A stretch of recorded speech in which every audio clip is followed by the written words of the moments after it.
rédigé sous l'autorité de Colbert et promulgué par Louis XIV en 1685, le Code noir réglemente l'esclavage aux Antilles. Les hommes et les femmes y sont considérés comme des meubles. Le Code noir. Édit du roi sur les esclaves des îles de l'Amérique. Mars 1685, à Versailles.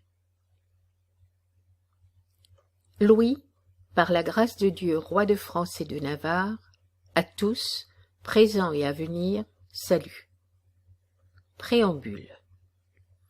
Comme nous devons également nos soins à tous les peuples que la divine Providence a mis sous notre obéissance, nous avons bien voulu faire examiner en notre présence les mémoires qui nous ont été envoyées par nos officiers de nos îles de l'Amérique, par lesquels, ayant été informés du besoin qu'ils ont de notre autorité et de notre justice pour y maintenir la discipline de l'Église catholique, apostolique et romaine, pour y régler ce qui concerne l'état et la qualité des esclaves dans nos dites îles, et, désirant y pourvoir et leur faire connaître qu'encore qu'ils habitent des climats infiniment éloignés de notre séjour ordinaire, nous leur sommes toujours présents, non seulement par l'étendue de notre puissance, mais encore par la promptitude de notre application à les secourir dans leur nécessité.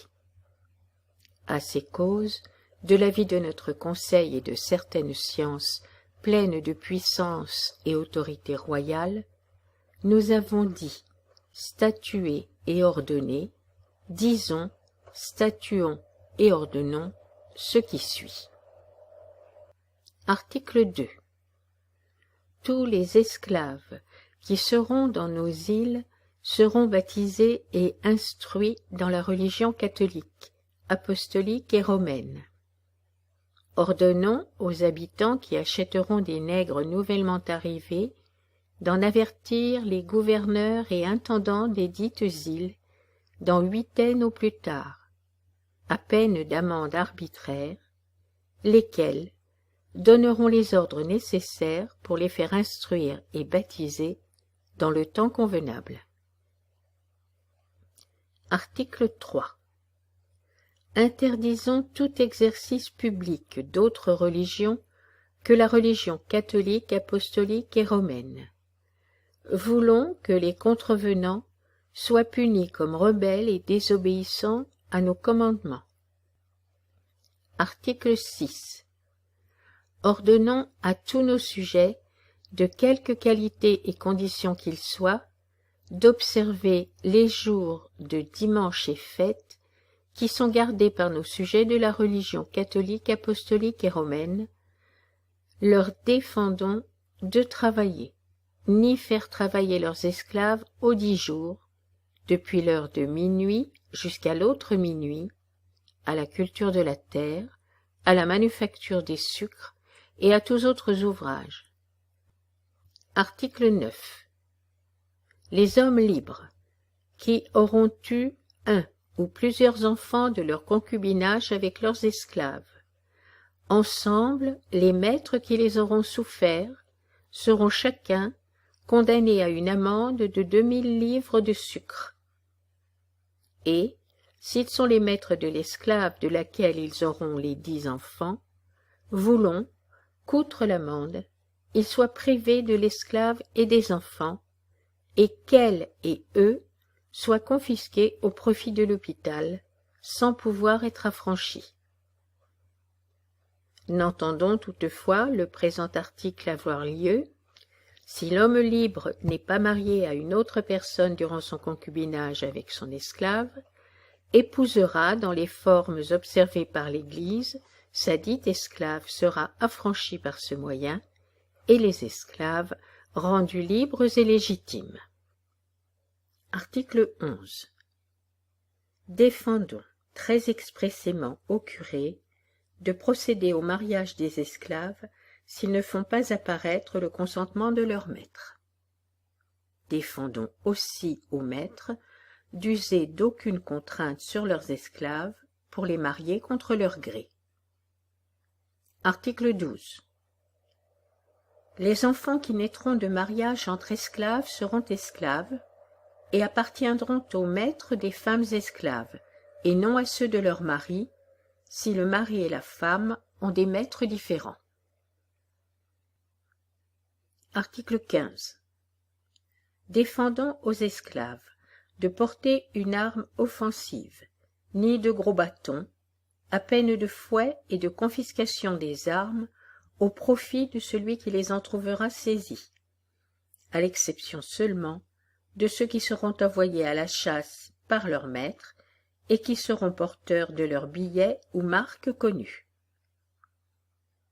Article 16.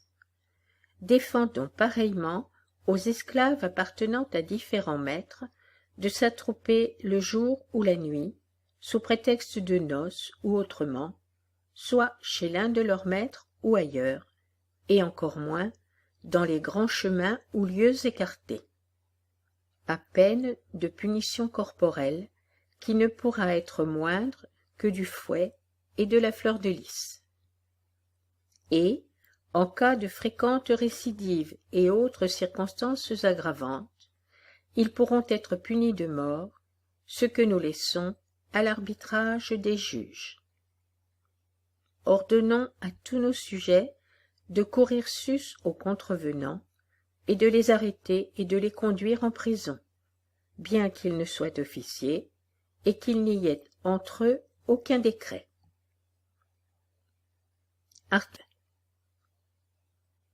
Article 18. Défendons aux esclaves de vendre des cannes à sucre pour quelque cause et occasion que ce soit, même avec la permission de leur maître, à peine de fouet contre les esclaves, et 10 livres tournois contre leurs maîtres qui leur ont permis, et de pareilles amendes contre l'acheteur. Article 19. Leur défendons aussi d'exposer en vente au marché, ni de porter dans les maisons particulières pour vendre aucune sorte de denrée, même des fruits, légumes, bois à brûler, herbes pour la nourriture des bestiaux et leur manufacture, sans permission expresse de leur maître, par un billet ou des marques connues, à peine de revendication des choses ainsi vendues, sans restitution du prix par leur maître, et de 6 livres tournois d'amende à leur profit contre les acheteurs. Article 22.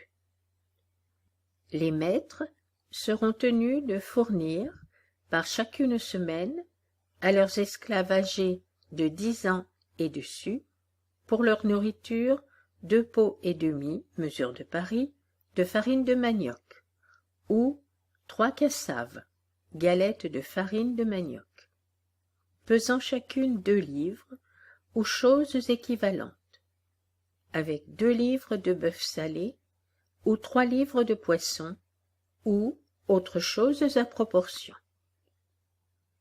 Et, aux enfants depuis qu'ils sont sevrés jusqu'à l'âge de 10 ans, la moitié des vivres ci-dessus. Article 23. Leur défendons de donner aux esclaves de l'eau-de-vie de canne ou guildive pour tenir lieu de la substance mentionnée en l'article précédent. Article 24.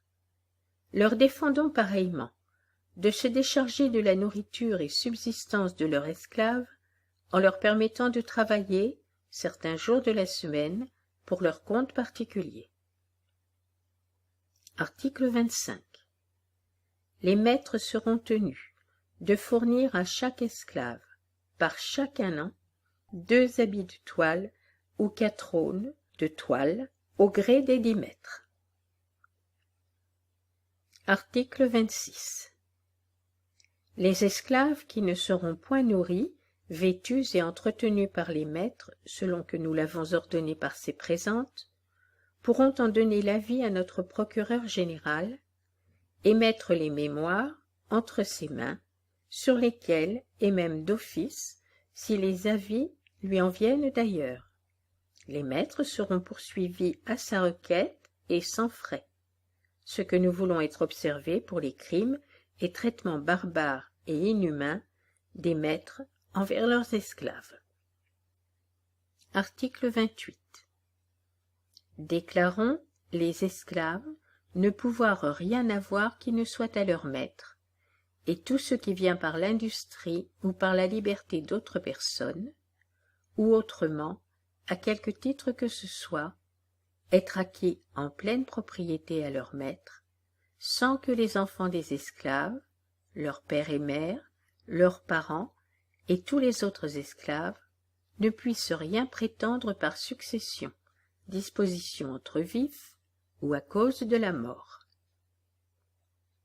Lesquelles dispositions nous déclarons nulles, ensemble toutes les promesses et obligations qu'ils auraient faites, comme étant faites par des gens incapables de disposer et de contacter de leur chef. Créateur. Article 30. Ne pourront les esclaves être pourvus d'office, ni de commission ayant quelque fonction publique, ni être constitués agents par autre que leur maître, pour gérer ni administrer aucun négoce, ni être arbitre, expert ou témoin, tant en matière civile que criminelle, et, en cas qu'ils soient entendus en témoignage, leurs dépositions ne serviront que de mémoire pour aider les juges à s'éclaircir ailleurs, sans que l'on en puisse tirer aucune présomption, ni conjecture, ni élément de preuve. Article 32.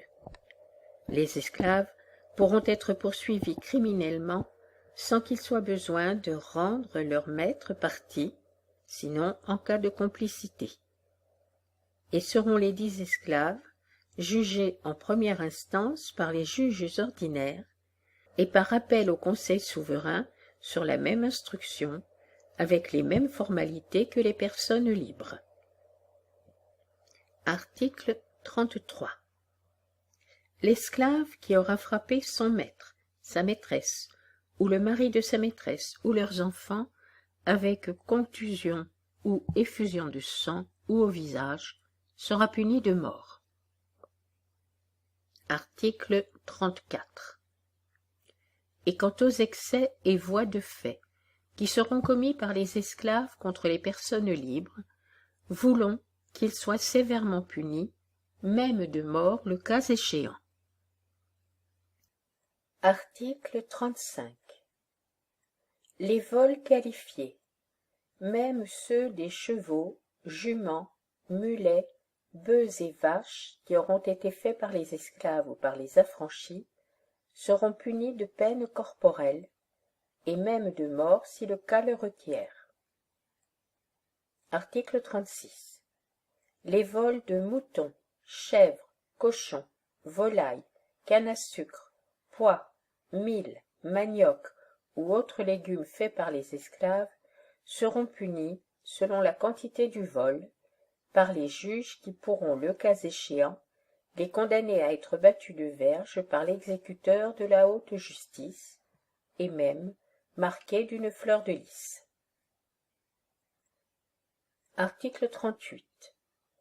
L'esclave fugitif, qui aura été en fuite pendant 1 mois à compter du jour que son maître l'aura dénoncé en justice, aura les oreilles coupées et sera marqué d'une fleur de lys sur une épaule. Et, s'il récidive, une autre fois, à compter pareillement du jour de la dénonciation, aura le jarret coupé, et il sera marqué d'une fleur de lys sur l'autre épaule. Et la 3e fois, il sera puni de mort. Article 39. Les affranchis qui auront donné asile dans leur maison aux esclaves fugitifs seront condamnés par corps envers leur maître en l'amende de 300 livres de sucre pour chaque jour de rétention. Et les autres personnes libres qui leur auront donné pareil asile à 10 livres tournois d'amende pour chaque jour de rétention. Article 44. Déclarons les esclaves être des meubles et comme tel entrer en la communauté, n'avoir point de suite par hypothèque, se partager également entre les cohéritiers sans préciput, ni droit d'aînesse, ni être sujet aux douaires coutumiers, aux retraits féodal et lignagiers, aux droits féodaux et seigneuriaux, aux formalités des décrets, ni au retranchement des 4/5 en cas de disposition à cause de mort testamentaire.